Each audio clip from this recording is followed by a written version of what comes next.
Hello la team, j'espère que vous allez bien. Alors aujourd'hui, on se retrouve pour une story time. Avant toute chose, j'aimerais dire que je ne crois ni au hasard, ni à la chance. À mes yeux, tout est grâce. Dire que tout est grâce ne signifie pas que je nie la souffrance ou qu'elle n'existe pas, mais je suis persuadée que de tout mal, une bonne leçon, ou plutôt une bonne histoire, peut toujours voir le jour. En voici un exemple.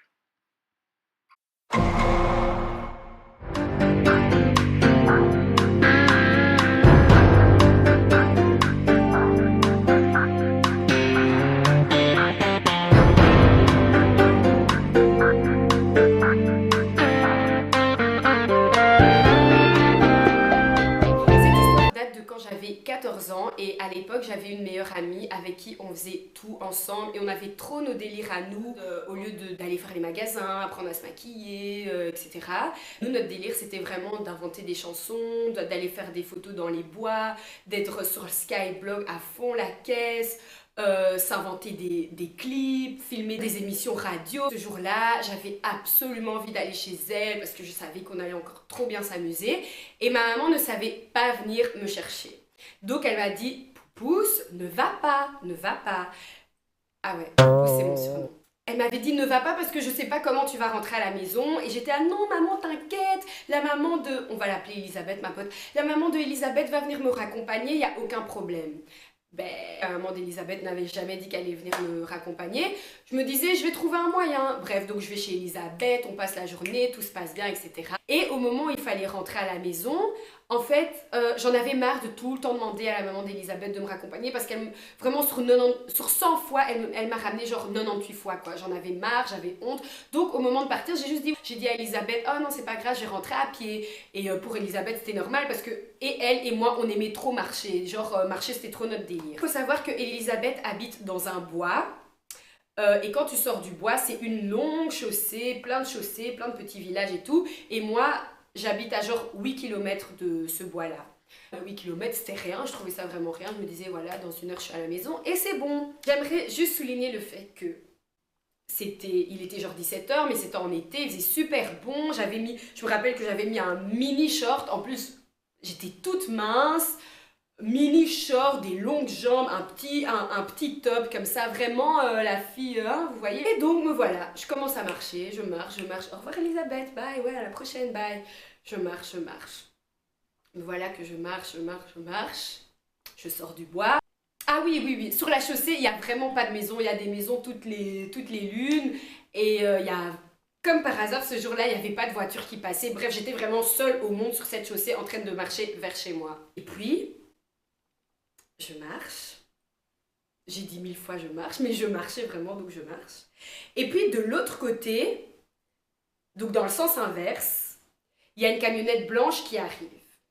Et c'était vraiment un moment où, genre, à la télé, ils disaient oui, faut faire attention, il y a des camionnettes blanches qui rôdent autour des écoles, etc., etc. Donc moi, quand j'ai vu la camionnette blanche arriver, même si c'était dans le sens inverse, première chose à laquelle j'ai pensé, c'était tout ce qui se passait à la télé, tous les enlèvements dont ils parlaient et tout. Mais je restais calme. Donc je marche et je vois la camionnette blanche, elle arrive près de moi et elle me dépasse. Je me dis ouf. Bref, il va rien se passer. Je continue à marcher. Puis vu qu'il y avait que moi et cette camionnette sur la chaussée, j'entendais tout ce que... Enfin, j'entendais vraiment le bruit de la voiture, on va dire. Et j'entends que la camionnette, elle fait demi-tour. Donc elle vient de mon côté. À ce moment-là, je commence un peu à avoir peur, mais je continue à marcher.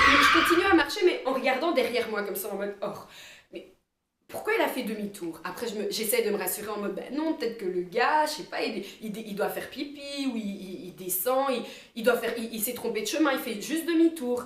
Et donc, j'entends la voiture qui fait demi-tour, et au lieu de faire demi-tour et de reprendre son chemin, donc de démarrer, la voiture s'arrête. Et à ce moment-là, je dis, ok, Steph, te fais pas de film, c'est pas grave, continue à marcher. Je continue à marcher, mais c'est même pas comme si j'accélère la cadence. Donc en marchant, je me retourne, vous voyez, vraiment, c'était ça en fait mon mouvement. Je me retourne et je vois un gars qui sort de la camionnette et qui commence à courir vers moi. Les gars. Donc Je sais pas si vous arrivez à vous rendre compte de la scène. Donc le gars, il court vers moi, il court et je le vois arriver. Et moi, au lieu de courir, non, non. Moi, qu'est-ce que j'ai fait? Je suis restée bloquée. Je le regardais arriver vers moi en fait. Je regardais courir et vraiment arriver petit à petit vers moi. Le gars arrive vers moi, il me soulève. Il me prend. Vous voyez comme on prend les sacs à patates? Comme on prend une chèvre comme ça sur son dos. Il m'a pris comme ça. J'avais la moitié de mon corps du côté de son dos et l'autre moitié devant du côté de son ventre. Vous pensez que je me suis débattue?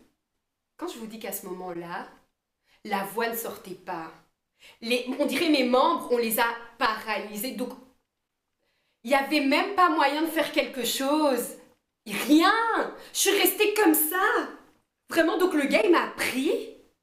J'ai rien fait, j'ai même pas donné de coup de pied, j'ai même pas crié, rien, j'étais paralysée. Et je vais pas commencer à faire genre que je me suis dit, oh Dieu, sauve-moi. J'ai commencé à faire des prières, oui, l'Éternel est mon berger. Non, rien du tout. À ce moment-là, mon cerveau, il était vide. Et tout ce que je pensais, c'était, Steph, c'est la fin. Toi, ta vie, là, vraiment, il était marqué que t'allais mourir comme ça, c'est tout. Et donc le gars me prend, il court avec moi vers sa voiture, vers sa camionnette. Le truc, c'est que je me rappelle même pas genre qu'il m'a serré ou quoi. Non, il m'a vraiment pris comme un sac, comme, tu sais, tu prends un sac normal quoi, tu le prends et tu cours avec. Donc j'aurais pu me débattre, j'ai rien fait. Et vous savez, on a tendance à, quand on entend les histoires des autres, on se dit, oh mais moi j'aurais fait ça, moi j'aurais fait ça, oh moi j'aurais donné un coup de pied. Mais et je vous promets que moi aussi je disais ça avant, mais sur le moment, moi j'étais paralysée, c'était juste impossible de faire quelque chose. Je pense même que j'ai essayé de... Ça ne sortait pas, rien ne sortait, même rien du tout, il n'y a rien qui sortait de ma bouche, rien du tout. Donc on continue l'histoire. Le gars m'a pris, il court avec moi comme ça vers sa camionnette. Et puis, on arrive devant la camionnette, le gars me dépose. Donc je suis sur mes deux jambes. J'ai deux jambes avec lesquelles je peux courir, mais je fais rien. Donc en fait, je pense que je réalisais pas ce qui se passait en fait. Le gars me dépose devant sa camionnette pour pouvoir ouvrir les portes de sa camionnette blanche. Et moi je reste là. Je regarde faire.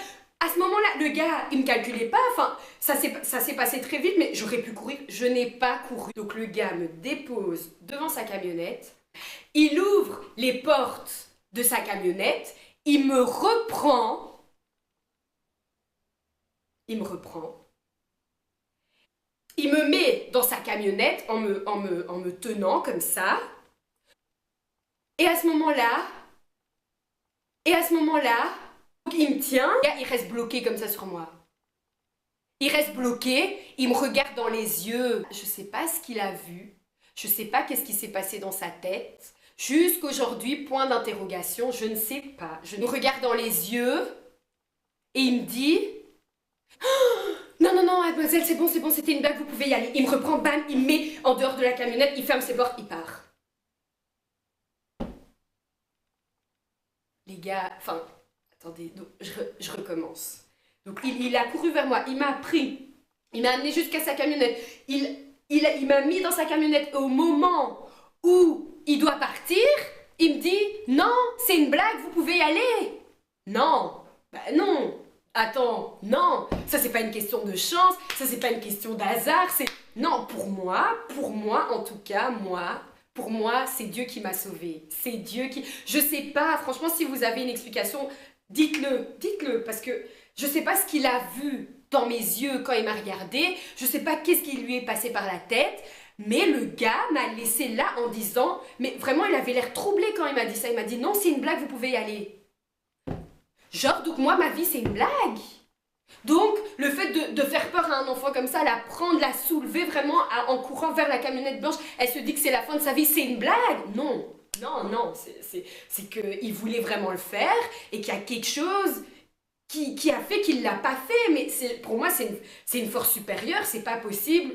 Non, non, non, non. C'est genre si j'étais partie, donc si la fin de l'histoire n'était pas comme ça, ben, je sais pas où je serais aujourd'hui. Je serais même pas là en train de vous expliquer cette histoire. parce que l'histoire aurait eu une autre fin. Non, non, franchement, les gars, franchement, moi, les trucs d'hasard, de chance, je n'y crois pas. Pour moi, c'est la grâce de Dieu et rien d'autre.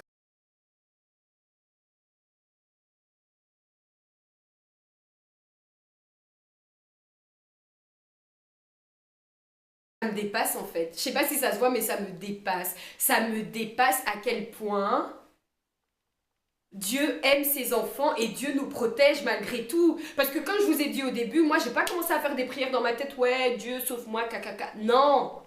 Mais l'histoire fait que je suis là en fait, je suis encore en vie. Ça me dépasse. Bref, on continue l'histoire. Je suis restée plantée là pendant 1 heure à pleurer, mais vraiment paralysée en train de pleurer. Et puis j'ai continué ma route. J'ai continué ma route comme si de rien n'était. Vraiment, donc j'arrive à la maison. Vous pensez que je l'ai dit à ma maman? Pas du tout. J'ai rien dit parce que, en fait, dans ma tête, c'était en mode voilà, si tu racontes ça, ben, tu vas plus jamais sortir de cette maison parce que ta maman t'avait prévenu. Donc j'ai rien dit. Juste... Quand quelque chose de grave vous arrive, je vous conseille vraiment de ne pas avoir peur d'en parler. Moi, c'est une faute que j'ai faite. J'aurais dû en parler directement, mais je n'ai tout simplement pas osé. Oser parler.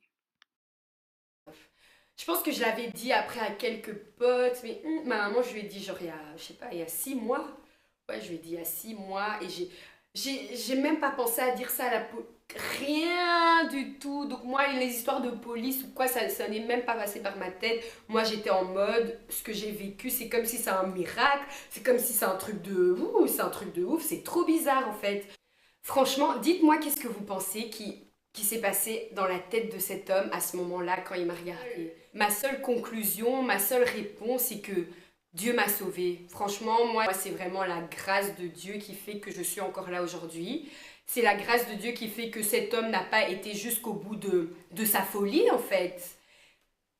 Morale de l'histoire, les gars, franchement, faut écouter ses mamans quand elles vous disent ne va pas là. Franchement, ok, c'est dur parce que nous, les jeunes, on aime trop faire à notre tête et tout, mais il faut écouter. Le monde est mauvais, il y a des gens, ils font des trucs bizarres, ils ont des pensées bizarres. Il faut vraiment être prudent, il faut faire attention en fait, il faut vraiment faire attention à tout. Quelle idée de vouloir marcher comme ça toute seule à 14 ans, en petit short, petit top. Enfin, c'était vraiment pas prudent de ma part, quoi. Il faut vraiment être prudent. Et donc voilà l'histoire. Je sais, c'est une histoire très bizarre. J'ai essayé de l'expliquer du mieux que je pouvais. En tout cas, soyez prudents, faites attention à vous et sachez que même si vous n'avez pas l'impression que c'est le cas, franchement, Dieu vous aime. Et moi, je vous dis à la prochaine. Bye.